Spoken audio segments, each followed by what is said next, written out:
therapy, sometimes I've used the exercise of drawing a line on a sheet of paper. One end is your birth and one end is your death. And where are you now?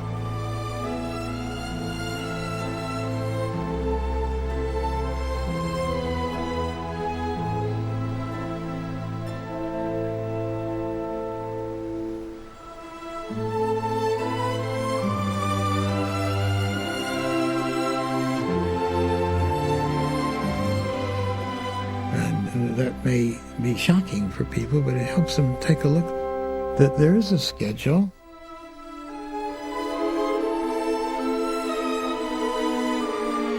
And as we look back on our life, what do we feel about it?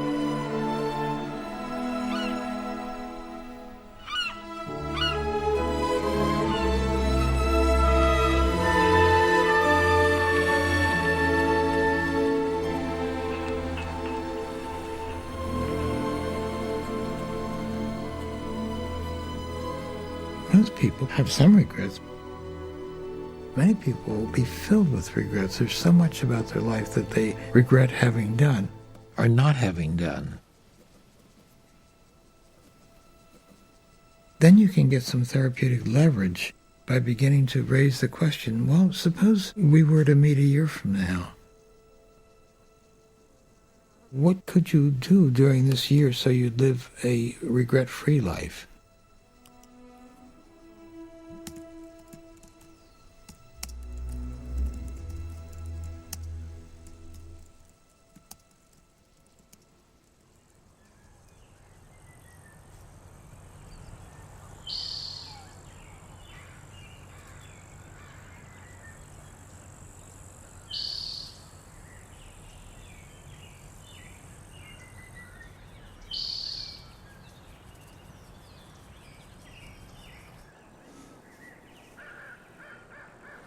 The idea of knowing oneself or curiosity about oneself is kind of a function of the kind of brain we have. I think it's inbuilt into us and we search all the time.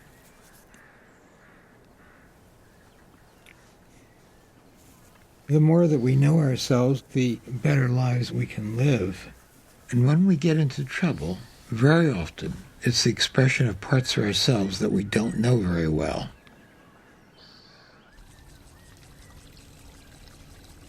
I've been doing psychotherapy for over 50 years now. One way I think of myself is I'm a guide on this voyage of self-exploration. And I'm a guide because I've been there before. You know, guides usually, people who've taken this trip many times, and I have.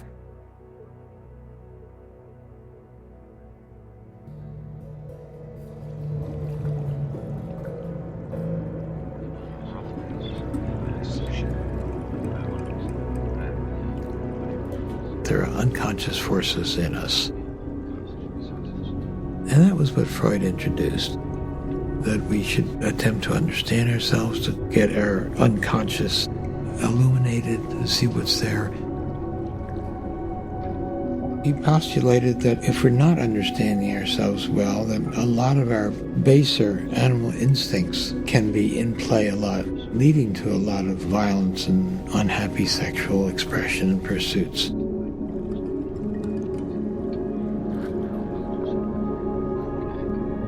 And once we can understand, that tends to take the fuel out of the neurotic symptoms and gradually they dissipate.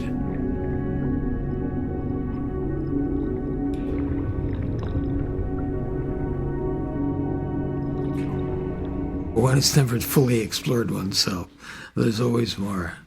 We begin to look at the whole issues of how it comes to pass that he thinks there's no further area to explore. So that's an area to explore. Your life is a witness to the power of stories. What are some of the interesting twists or surprises that have occurred in the storyline of your own life? My own life? Your own life. Your real life. Well, the first twist is, the first twist that comes to my mind is a day like today. You know, I get a lot of applause and a lot of honor But there's a part of me for which this is very unreal. My parents were uneducated entirely. So I always feel I don't have any foundation behind me. It's a little destabilizing. And no matter how much success I have or how popular my books are, there's always a little uneasiness. Is this really me? Have I really done this? So that's the strongest answer I can give to your question. They came from Poland. They wanted us to be Americans. At the same time, they really wanted us to be Jews and religious. And the name of my father's shtetl, it was Seltz. In Washington, they had a Seltzer Society, and all the people came from Seltzer together, and that was my parents' clique. They only knew people from there. The family lived very much in a ghetto. My mother, once she came, I did one of my first presentations at a big American psychiatric conference. And then I was taking questions from the audience, and my mother got so nervous she just couldn't stay in the room because she was afraid I wouldn't know the answer to the questions.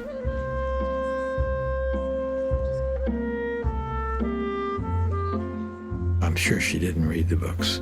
She couldn't understand them, and her English is too bad. And much later in life, she was pretty nearly blind. But she held the books and smelled the books.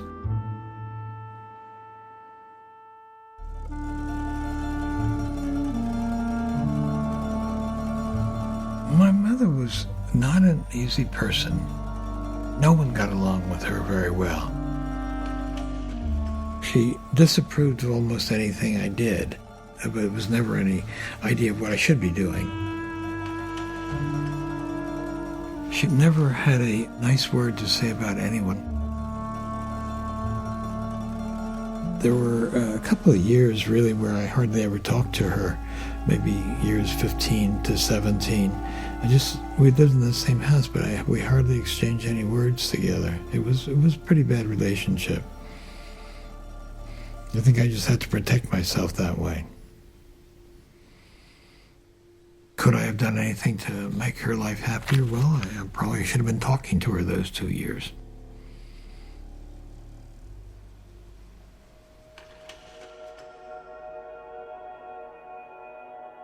My father had a heart attack when I was a teenager. My mother, she was hysterical at that point, and my father looked like he was in terrible shape, and she was yelling at me that I had killed him. And then the Dr. Manchester came, and he related very well to me. I remember his tousling my hair, put his hand on my head. I remember his letting me listen to the stethoscope and his reassuring us, and that kind of tremendous relief I had from his presence. That was something that I really thought was so powerful I wanted to be able to pass it on to other people. So if you're asking me for a time when I first decided to be a doctor, that would be it.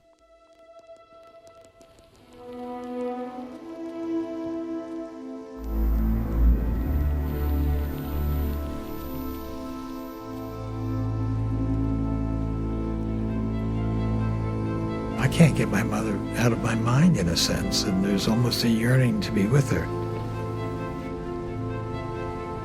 Grief is more difficult with people with whom you have unfinished business. When the death comes, the conflict is frozen in time.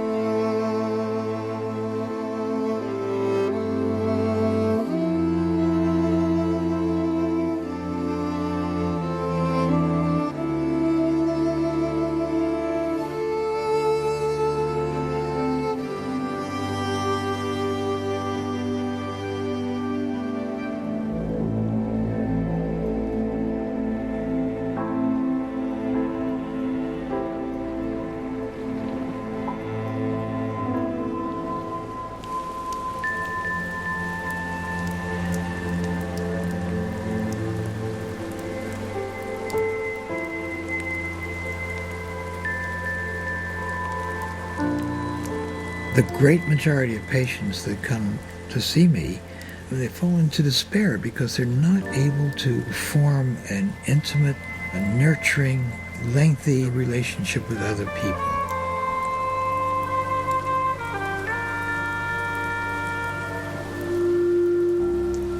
If we don't fully understand ourselves, I think that we also may not fully understand others or appreciate others.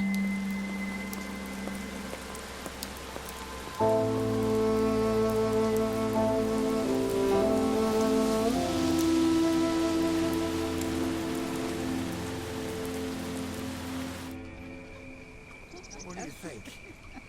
Oh, you're up to see this? After all, in the middle of a film that's going to look rather academic or philosophical, why not have them discover that you're a real flesh and blood person with nothing to hide?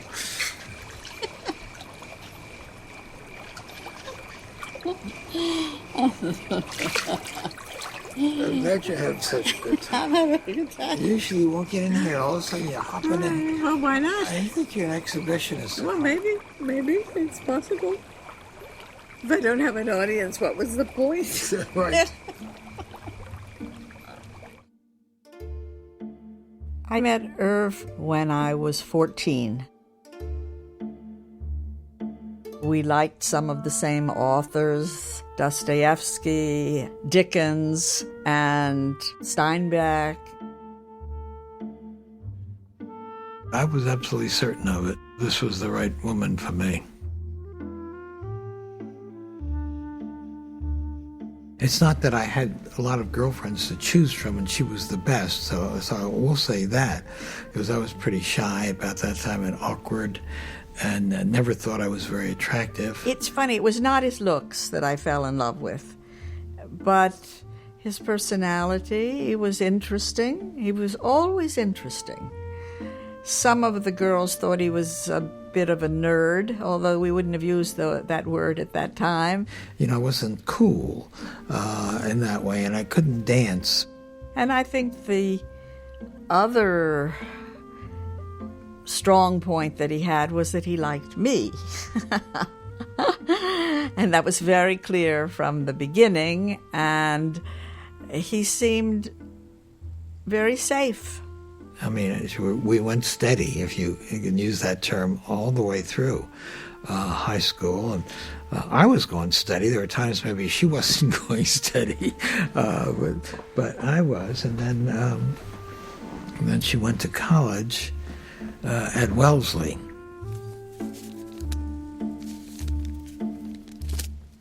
We met when we were very, very young.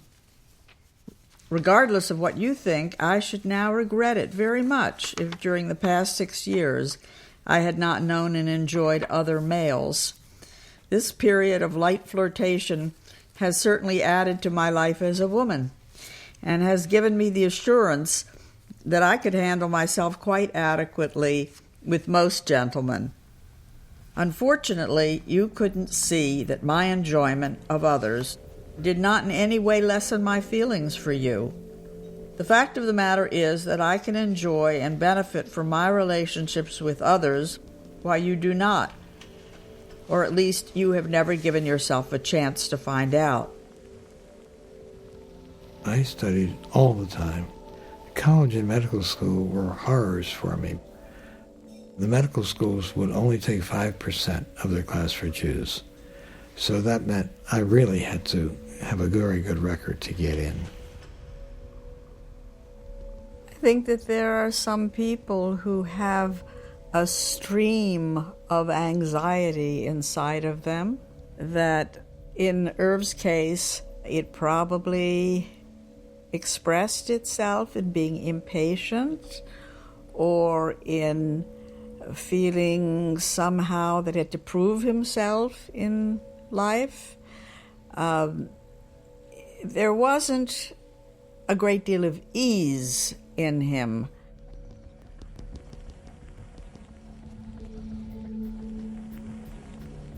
You know, I was living with a lot of anxiety from the outsider wanting to be an insider. I was very pressed to get out of the world I was in, get out of the ghetto in a way.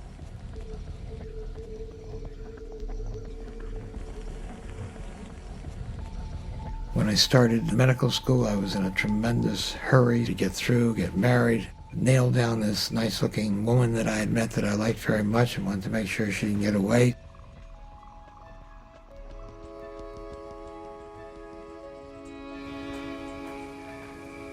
I was terribly anxious, had problems sleeping, and it was all these things that I began to work on in my therapy.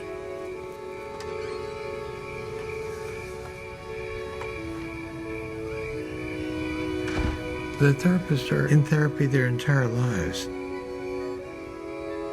So learning and changing and growing is kind of part of our lifelong education. So knowing oneself, is very important. Socrates spent a lot of time teaching that, and I agree very much with him.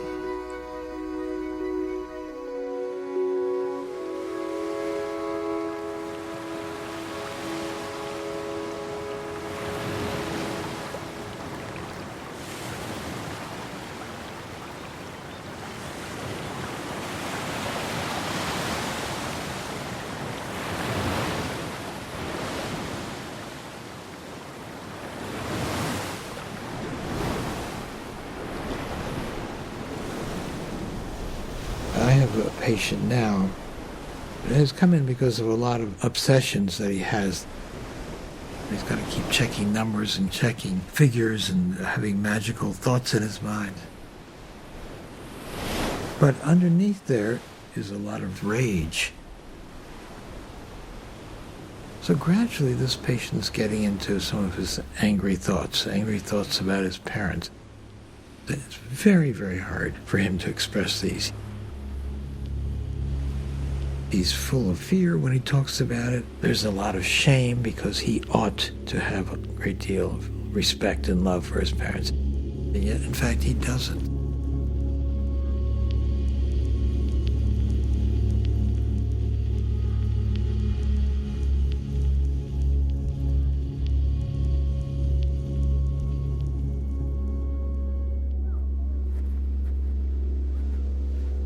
There's all kinds of reasons why you can't face some of these things that are inside of you. People are ashamed. People imagine what the other will think if they were to disclose something, and they'd be rejected or scorned or humiliated in some way. But in therapy, people begin to learn that the kinds of things they worry about are the sort of things that everybody worries about. They're not so different. It's like welcome to the human race sort of feeling.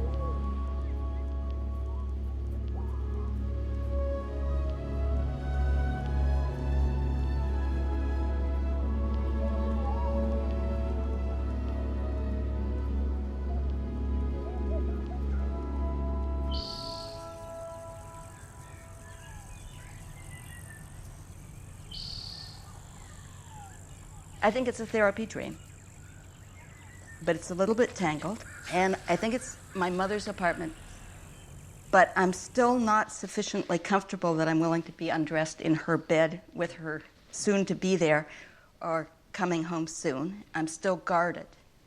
There's still Sometimes we're talking about their growing up and their parents.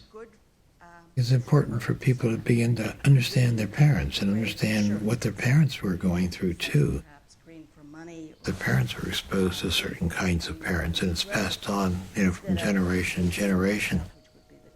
And what we hope to do is to try and break the cycle. But I'm willing to plunge my hands in.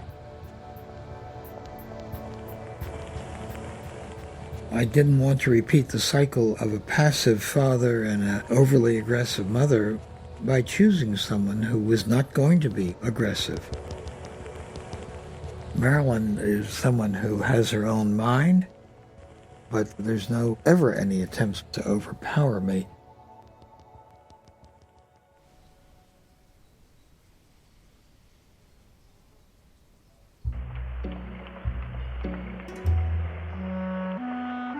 My father started a tiny little grocery store in Washington, D.C.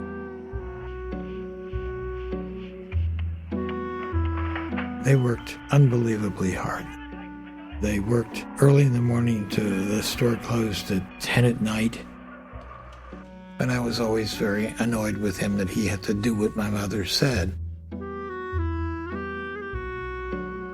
It was a pretty bad section of town I grew up in. Outdoors, it was not so safe out there. Not necessarily from the blacks in the neighborhood, but also from the redneck whites.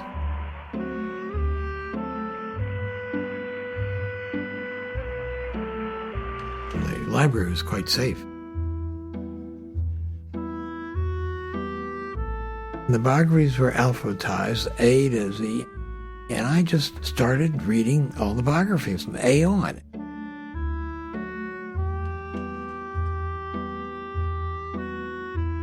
And it always filled me with sadness, not having any kind of guidance. There's a sense of taking a lot of pride in the fact that you've been your own creator, you've been your own father, you've been your own mentor. That can give you a lot of satisfaction. On the other hand, there's this longing, and maybe a kind of early life longing for a mentor or a parent who would have guided you and taken you along all this way.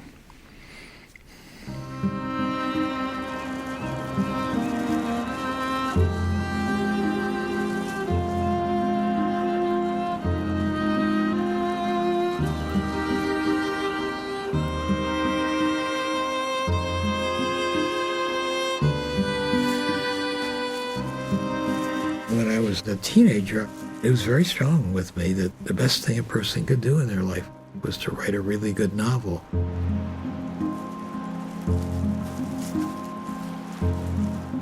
When I went to medical school, it was with the idea, not psychiatry, that's as close as I can get to Tolstoy and Dostoevsky. They were great psychologists.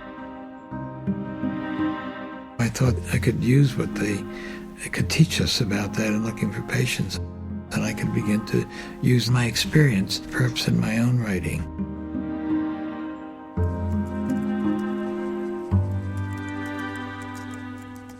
I could see that psychiatry could be a place that I could write.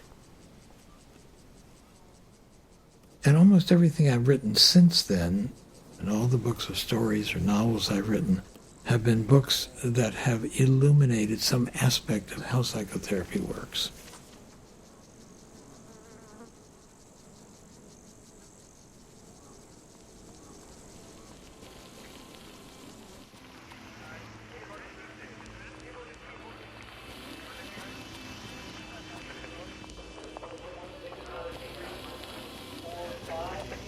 I started my psychiatric residency at Johns Hopkins. At that point, it was de rigueur, really, for people to have a personal analysis. I started my training right away with a Freudian analyst. For 3 years, about 700 hours, I lay on her couch and free-associated. And she was basically, as analysts were, a blank screen, heavily unengaged, made only interpretations. And frankly, it was of very little use for me. I kept feeling all the time, this is a really bad model for psychotherapy. And 700 hours is a costly way to learn that, but I think I learned how not to be with patients. But I remember just the dream of leaning forward and brushing your hair was my pulled forward. You were brushing your hair. You wanted to get your mother out of your hair. That's what I feel like you need to be much more engaged, and you need to form an authentic, genuine relationship with the patient. The therapist is both participant, I'm participating in this relation, but observer. You know, I think that the model that the therapist set for a patient, the the intimacy, the connection, that gets put into the patient's mind, and he uses that as a reference point, for how he relates to other intimate relationships in his life. I'm a surgeon. I look at facts.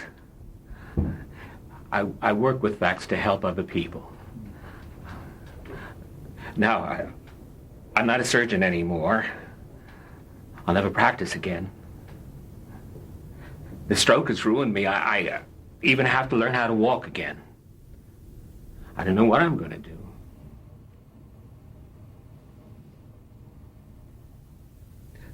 I'm confused. I don't even know what my body's telling me. Whether the pain that I feel is something to worry about or not.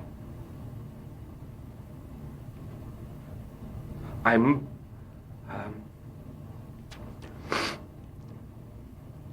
uncertain about what's going to happen next.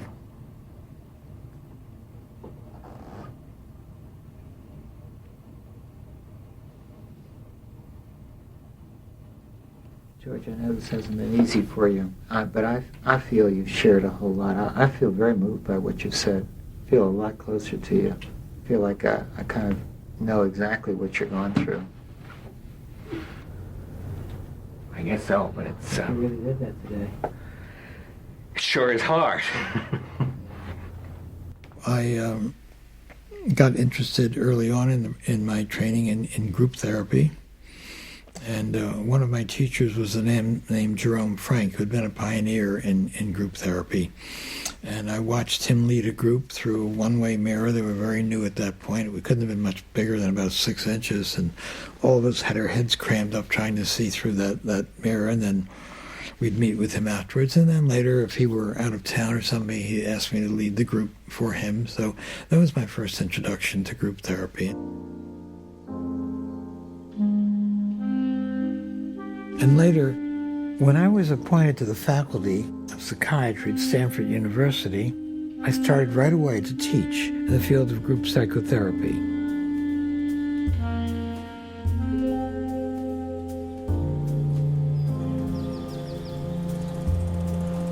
All the students had to lead a group for a year and had to watch my group through a one-way mirror.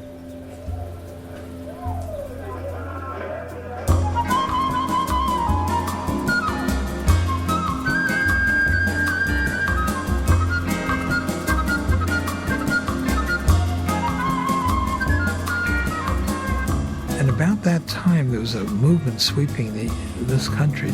They were saying, psychotherapy is too good to be used just for the sick.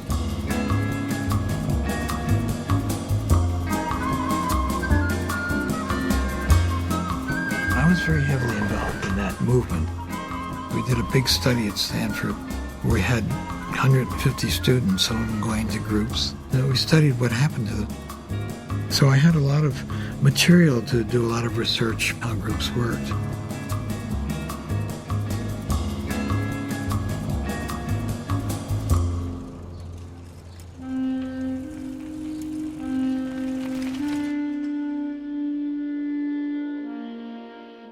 I was one of the first who did groups with people suffering from terminal cancer. These were hard groups to lead. It certainly confronted me with my own anxiety. Nobody experiences this kind of work without really feeling shaken up.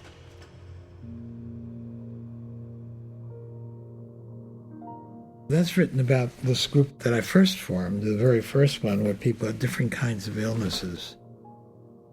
62 years old, embittered, gravely ill with leukemia, Evelyn was wheeled into the group with a blood transfusion in process. She was candid about her illness. She knew she was dying. I can accept that, she said. It no longer matters. But what does matter is my daughter. She's poisoning my final days.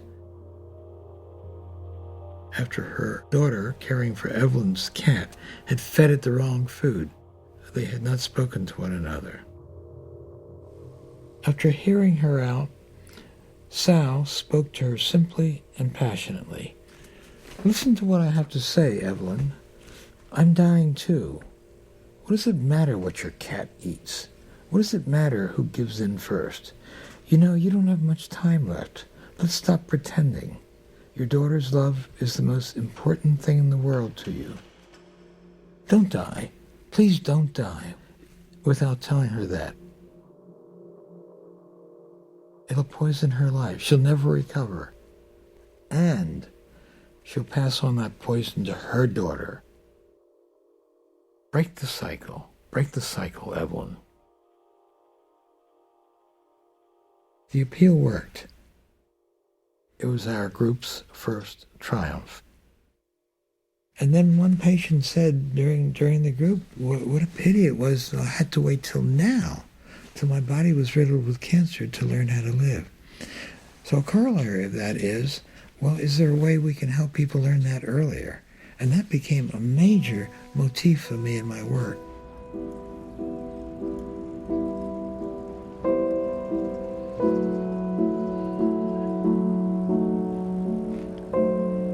People may not be aware of what they do that distances them from other people.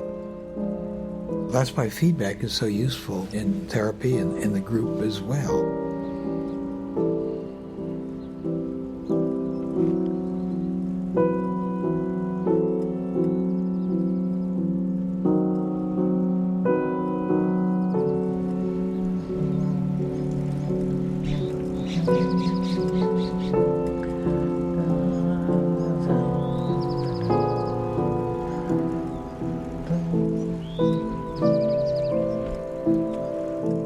This is my third marriage, and so I figured that anything else that might help it work out. I have a 2-year-old, and so I thought it'd be a good idea. And my wife really pushed me, insisted that I do this. So it sounds like you're here because your wife insisted that you're here, or you're here for the marriage, but that you're not here for you yourself. You know, I come home and I'm hoping for a little peace and quiet, and as soon as I get in the door, the wife's at me with this and she's at me with that. I just feel like I don't have any time of my own, you know, and it's just like that at the office. And it's just irrational. If you're in a group of people, and the rules are, you give people honest feedback, number one, and number two, and we keep on communicating. We stay in this group and keep on doing it. Because often if you give that kind of person that feedback outside, that's the end of the friendship or the end of the relationship. It breaks off. But here the group is, we keep on communicating. And then we have a leader in the group who makes sure that feedback is delivered in a way that the person can accept and integrate, not in a hostile, rejecting way. Let's just try a thought experiment for a couple of minutes. You see Dan here, you live with him, in a sense, for an hour and a half once a week. Just imagine living with Dan, each of you, being married to Dan, relating to him 24 hours a day. What kind of experience would that be like? You know, get yourself into that. What feelings would get evoked by that experience? To me, you know, because remember, Dan, you said once that your wife accused you of being absent? For me, that's a perfect word for you, absent. You're never really here with me. I mean, look at your chair. Even your chair is a couple of inches out of the circle. I really think that I'd be getting angrier and angrier, too. I'd put a lot of demands on you. Probably even get shrill or irrational, just like your wife. I really think so. You know, I've been aware over the last few minutes we've been sort of escalating the force of our comments to you. I think I've been doing it, Joan's been doing it, I think all the people here have been doing it. And I think it's an important phenomenon that's been occurring. It's almost as though that to kind of get through and help you speak with your real voice, we've got to keep on getting more and more angry, or to use Betty's words, more and more shrill. It's almost a replica, I wonder, of what might happen at home.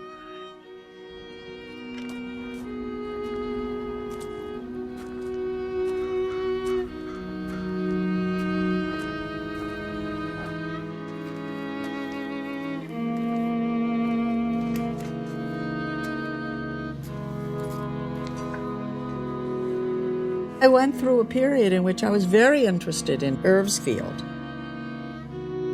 I was writing, a psychoanalytic interpretation of James Joyce's Ulysses, And then I made a switch when I moved from teaching literature into women's studies.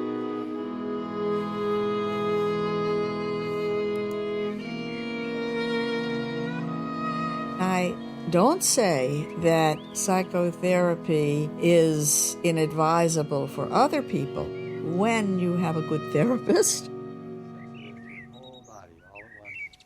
But for me, maybe I had so much already in my private life that that's not what I needed. As sensitive to the world around you as you are to your body. That's so nice. Is that working? Yeah. Not very well. Well, no, here. Oh, no. What about this thing on the top, Irv? Try it. Original dish. It's never been cooked like this before.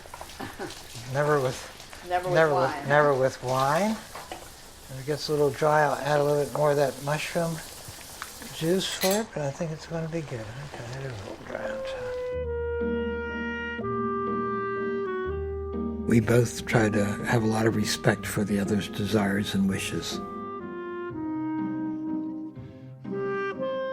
Love is a way of being, a giving to, not a falling for, a mode of relating at large, not an act limited to a single person. Let me add to that another paragraph, the first paragraph of that story.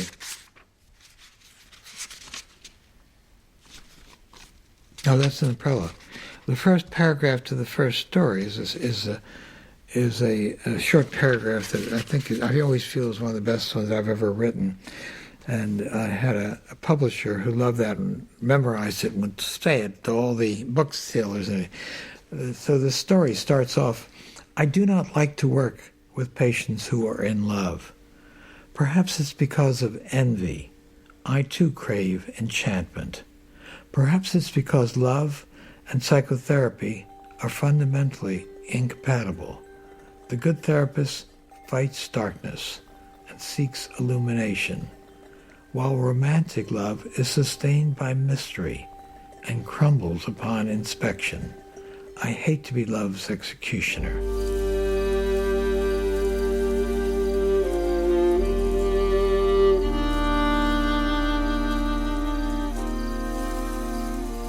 One of the great paradoxes of life is that self-awareness breeds anxiety. Fusion eradicates anxiety in a radical fashion by eliminating self-awareness.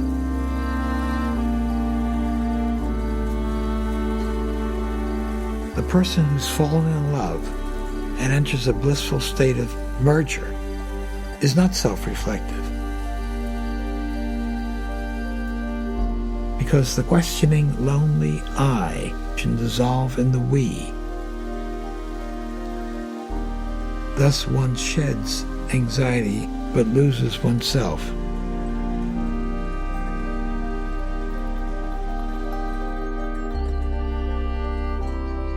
We get married in 1954. You change, the other person changes. Sometimes Irv would be 2 steps ahead of me, and then I'd catch up and I'd be 2 steps ahead of him. It's a dance.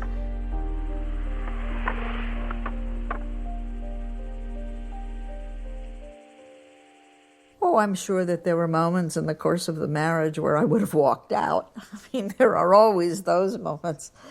But in the end, the tie to Irv and the tie to the children and the tie to the family was always proved stronger. So I never moved out. There were times that I might fall in love or be prey to that, and that was a great feeling to have, but it was always very, very temporary. And I always had this attachment to Marilyn that was so rock solid for me.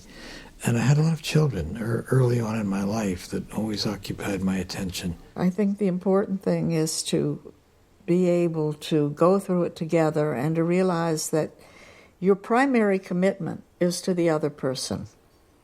That's something that one has to remind oneself all the time, over and over again, that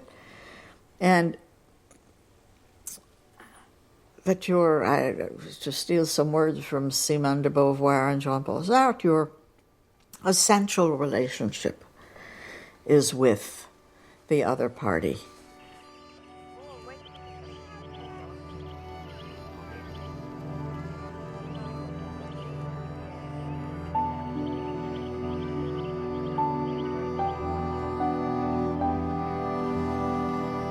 I do think that when other things have come up, other temptations, I'm not even talking about sexual temptations, but something that would pull you away from the marriage, we have always been able to discuss that and to say that the other person comes first. I think sometimes that was a little hard for our children, because they always felt that the primary bond, which was between Irv and me.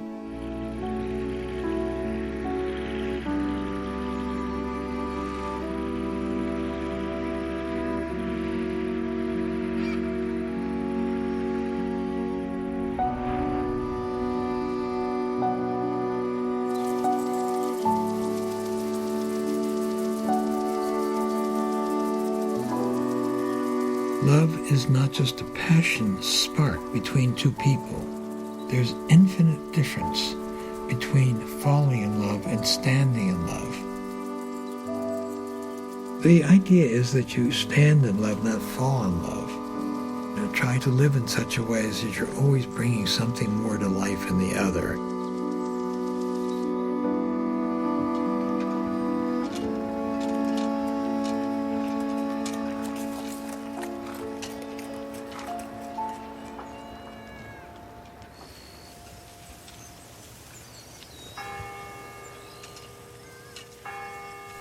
I'd like you to look at this passage that I've written about Abelard and Héloïse. Héloïse had held on to her, quote, love beyond all bounds for Abelard long after he had withdrawn from her. And so they come down historically as the prototype of the male who is driven primarily by lust, and the woman whose sense of attachment is much longer. Well, wait a minute. Yeah, all women, as though men don't go through this too?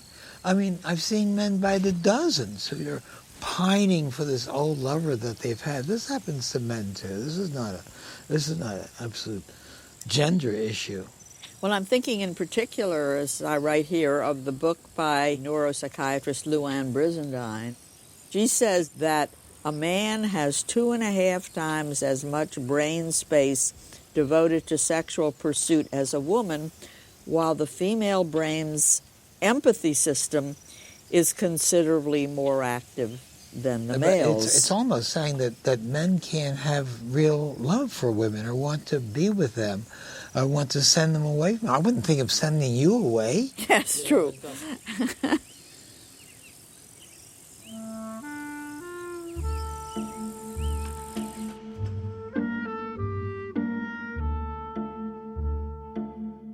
My 4 children have very strong bonds with each other, and they've been very supportive of each other when they've gone through divorces. All of them have been through divorces. Of course, that raises the question. Here you have parents who are married for so long, and yet somehow that kind of lifelong marriage didn't work for our children. It's the sort of thing, and I thought a lot about and don't have any easy answers for.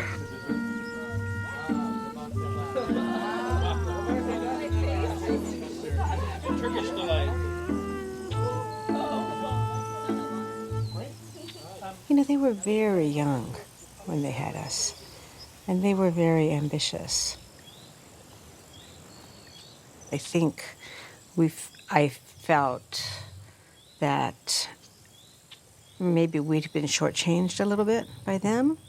So my children were a little bit more important.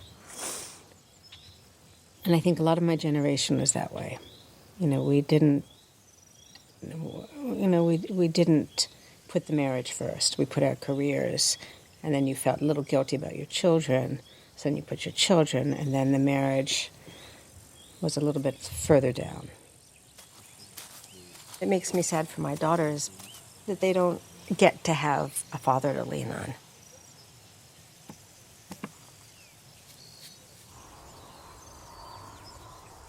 I would like to learn from my grandparents' relationship. Certainly more than I would like to learn from my parents' relationship.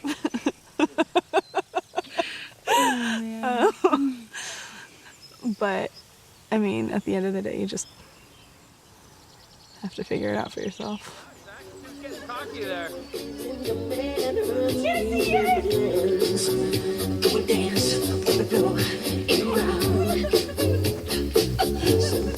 Strong advice.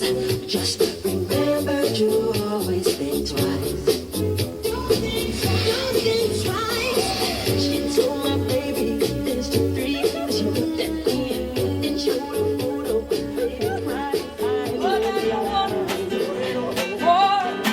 Who wants to tangled, unavailable, and I know that I should be careful what I'm wishing for. Oh, I don't want to do this to you, but I can't help myself. I can't help myself. I can't help myself. Oh, I don't want to do this to you, but I can't help myself. I can't help myself. I can't help myself. My ex-wife Wendy and I were the last remaining couple. And so there was this sort of sense of, it was really contingent upon us to keep it together. And it was strange also in the fact that we had a relationship that I thought was going very well. And at a certain point, we started to have some problems, and we went to therapy, and we really, I thought, worked it out pretty well. And then one day I woke up and Wendy said, I can't do this anymore. Really quite out of the blue to me. And maybe I wasn't paying enough attention, but it was really quite a shock. And it was Thanksgiving, and we were supposed to head down to the parents' house and spend the next 3 days en famille. And that was tremendously difficult. And within 2 days, she had said, you know what, I can't do this, and left. And I felt very ashamed. Not only did I feel heartbroken and sort of in shock, I felt very ashamed at revealing that this had happened to my parents. You always have this little figure on your shoulder. It's your parents, your consciousness, and you judge. What am I doing? What are my parents thinking about this? If I'm dating or marrying this person, is this somebody I can bring home to mother? Is this somebody that they're going to like? And for me, I realized about 4 or 5 years ago that the little figure on my shoulder had changed. It's actually no longer my father. It's my son. Okay, can we finally give you some dessert? Would you like some coffee? Yes. How many coffees? To the rest of the world, he's a very serious psychologist. But then to me, he's this very funny guy that's more carefree when he's around the family. Just trying to have fun and disconnects himself, and it's kind of interesting talking to people who know about him, and they're like all super tense, oh my god, he wrote my favorite book and stuff. But then for me, it's just, yeah, he's my grandfather, he's fun, he's happy, he tells jokes, And it's just such a contrast of these two kind of personalities that he has. As I've gotten older, I think I see more similarities between us. So, he's always my father, but as I see him as an adult and not as a child, I realize he's introspective, connects with lots of people, but he certainly prefers more intimate, one-on-one, deeper conversations.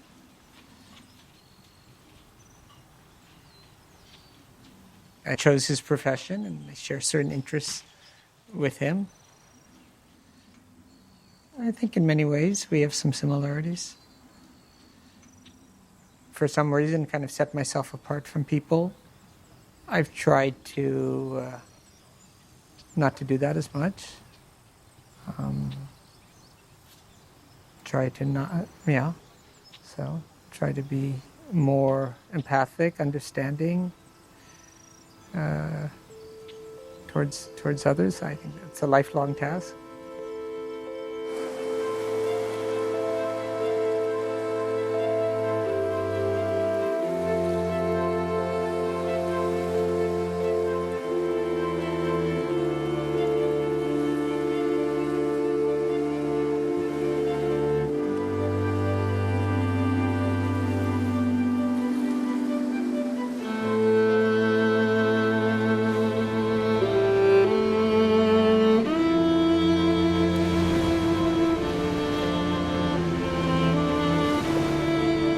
The overwhelming majority of patients suffer from stress that to different degrees is part of every person's experience.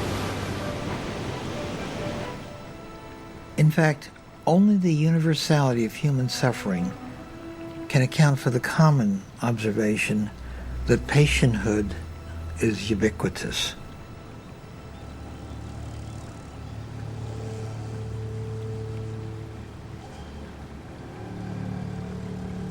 Andre Malraux, to cite one such observation, once asked a parish priest who has been taking confessions for 50 years what he had learned about mankind. The priest replied, "First of all, people are much more unhappy than one thinks. And then the fundamental fact is there is no such thing as a grown-up person. Often, it's only external circumstances that result in one person and not another being labeled a patient.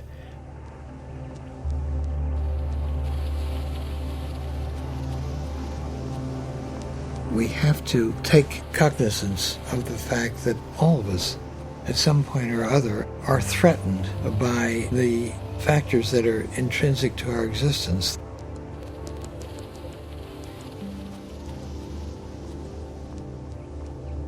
We all have to face the inevitability of death. We all have to face the dilemmas of freedom. We all have to face this fundamental question of what's the meaning of life. Every culture has done this since the world began. We all have to face questions about isolation. We all want to merge and pair, to submerge this lonely I into a we. I think these are universal. Different cultures handle it different ways. Different individuals handle it each way. But the therapist has to deal with those very issues for himself.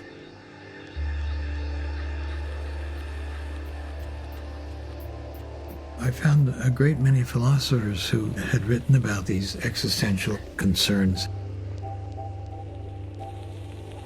So I read many, many years, and I ended up writing this textbook on existential psychotherapy.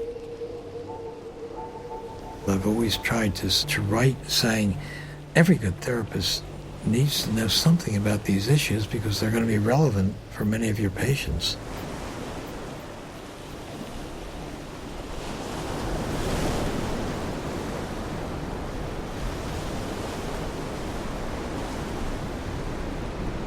I could ask you just to meditate upon your own being. And just screen out everything else, your cell phones and your daily schedule. If you get down to the deepest layers, what will you begin to think about?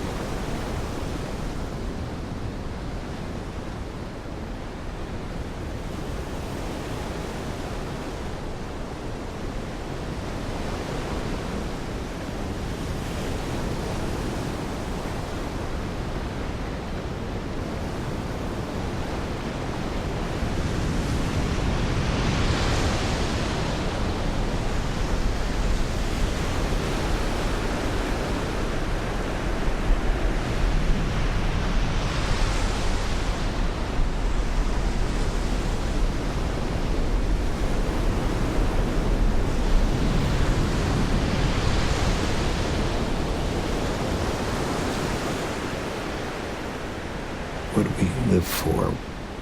What's the point of life?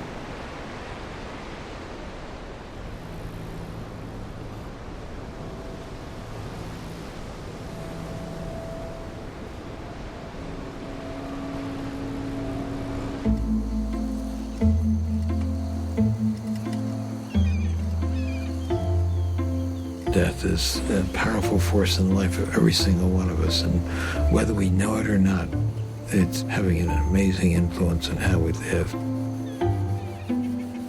And the same thing is true for the existential concern of isolation.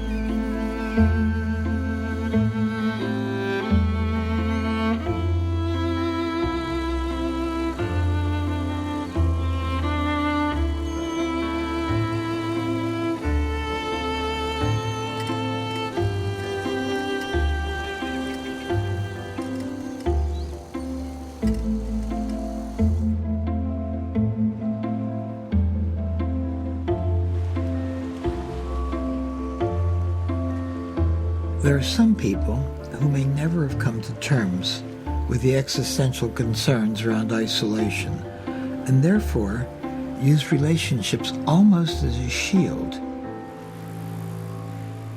It's not a caring for the other, it's using others as a shield against loneliness.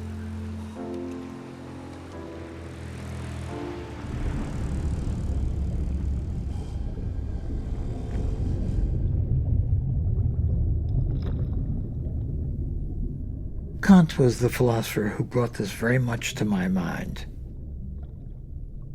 There's a unique world that each of us inhabit because no one has had the exact same experiences as you have had.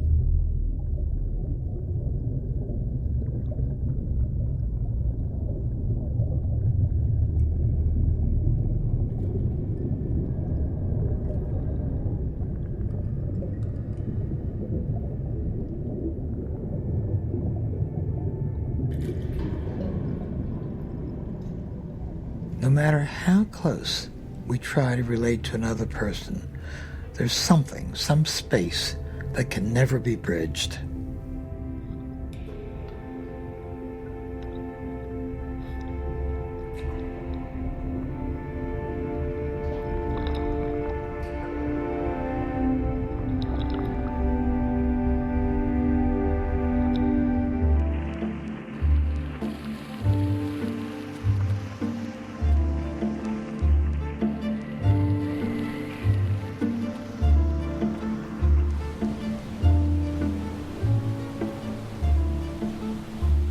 Think of all the luscious feelings and smells and tastes that I had when I was young, and I think they're out there, but they're really only in my mind at all. And when I cease to exist, that world goes also. There's a certain kind of shock there, a certain kind of sadness.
Self-awareness is a terrible treasure that we have.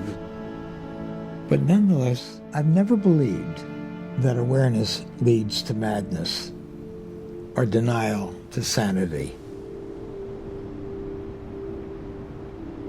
My psychotherapeutic approach is thus epitomized by Thomas Hardy's comment, "If a way to the better there be, it exacts a full look at the worst."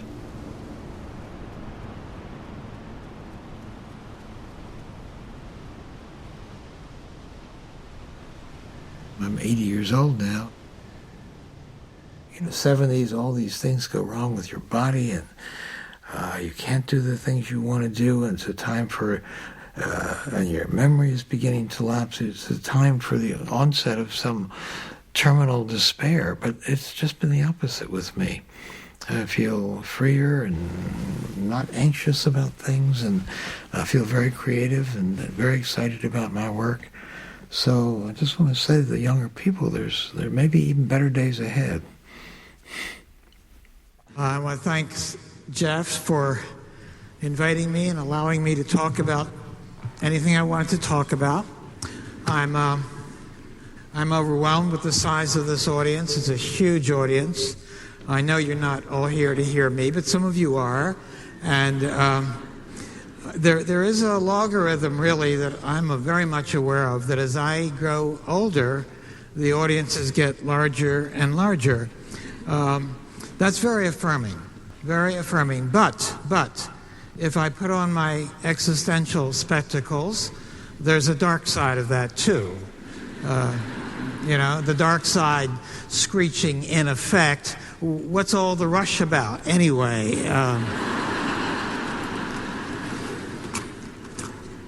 If I get very loose, I think of something you've seen that there's a new movie out called Capote, for Truman Capote, an American writer.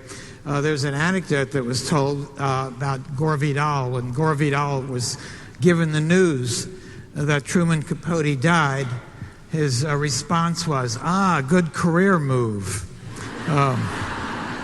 Anyway, that's being very loose.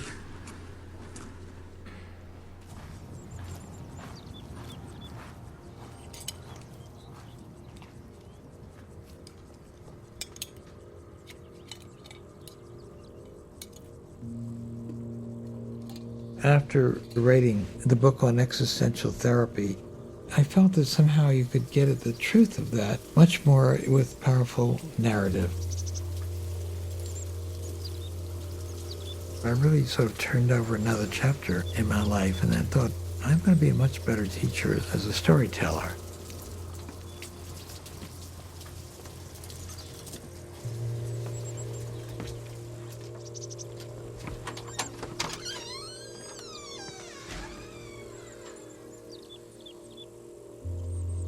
I started the novel when Nietzsche wept. I have two characters there, Nietzsche and Joseph Breuer. Each of them had a love obsession with a woman. Breuer, in that book, he was out of the relationship, but he couldn't get her out of his mind. He was passing through a certain life stage. He presented himself as always feeling that he was a man of infinite promise. But the fact is, he was reaching midlife, and he wasn't going to be on an eternal ascent from that point on.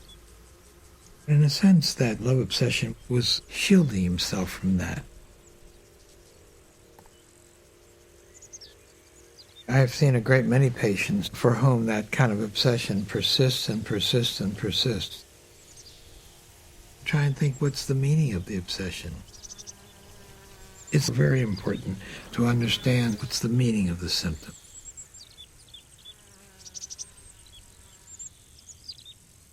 In the next session, Alvin spoke more of his grief over his parents' death. He recalled the shock when he realized that he had become an orphan.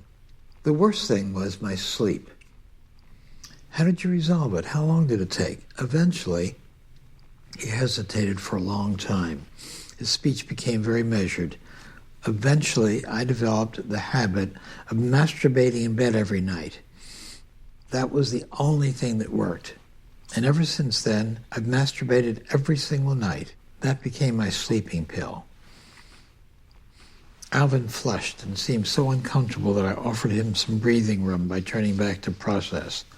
I can see how uncomfortable it is for you to speak of this. Alvin nodded. Let's see. It's not easy. I thought you'd think I was bizarre, an infant sucking his thumb at night, a creep, defiling his family. Yes, a creep. That fits best. And you'd be repelled. No wonder you're not going out with women. You're jerking off every night. None of that, Alvin, didn't enter my mind. My thoughts went to the connection between sleep and death. Did you know in Greek mythology, Thanatos and Hypnos, death and sleep are twin brothers? Alvin listened intently. No, I didn't know that. Interesting. And I continued. Your comment about being an orphan is so important. I've heard many others who lost their parents say that, and I had the very same thought myself when my mother died. When parents die, we always feel vulnerable because we're dealing not only with loss, but also with confronting our own death. One aspect of becoming an orphan is there is now no parent between us and the grave. So we began to talk about that, because in a sense, the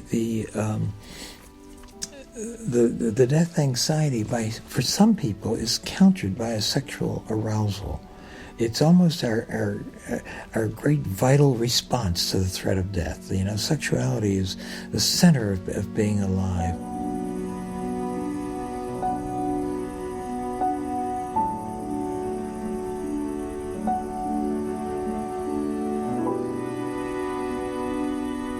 I don't think we can really eradicate the fear of death.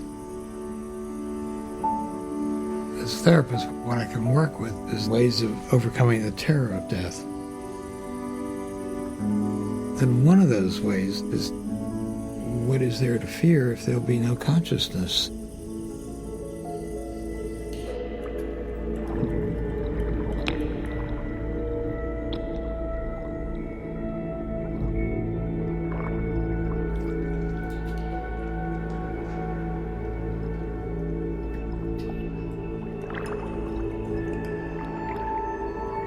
Death terror seems to defy our scientific views on things, or anything that we can reason through. It seems so obvious to me that consciousness is a function of mind and the activity of our brains. And when the brain ceases to function, our mind ceases to function.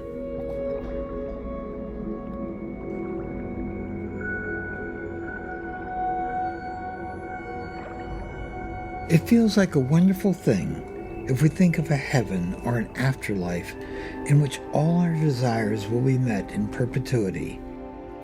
But to me, it's a fairy tale. Wishing doesn't make it so.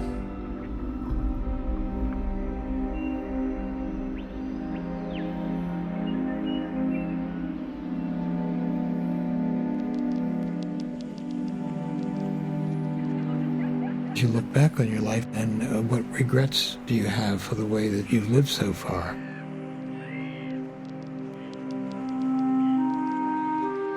If you have a feeling that you've done what you wanted to do in life, I think the idea of death comes much more easily for you.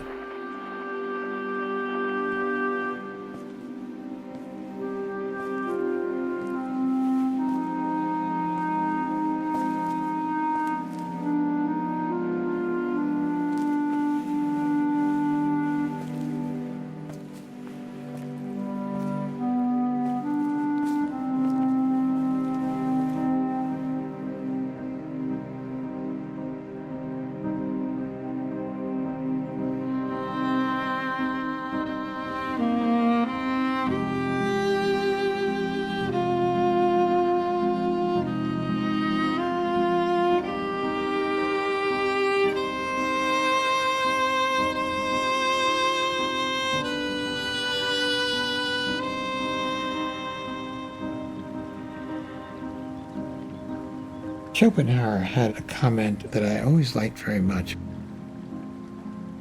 He compared his various tyrannical drives, especially for him, a very powerful sexual drive. He compared it to the sun. But then he says as these drives began to weaken and get less and less and less, and the sun got dimmer and dimmer and finally faded away, suddenly he could see the night stars and the night sky, and he saw all these wonders in the sky that he'd never really seen before, so because he was always diverted by the tyrannous compulsions that he had. So that's another nice metaphor to think. Some of these other things begin to die away and see all these wonders of life that you hadn't really noticed before. So right now, I'm enjoying the night sky.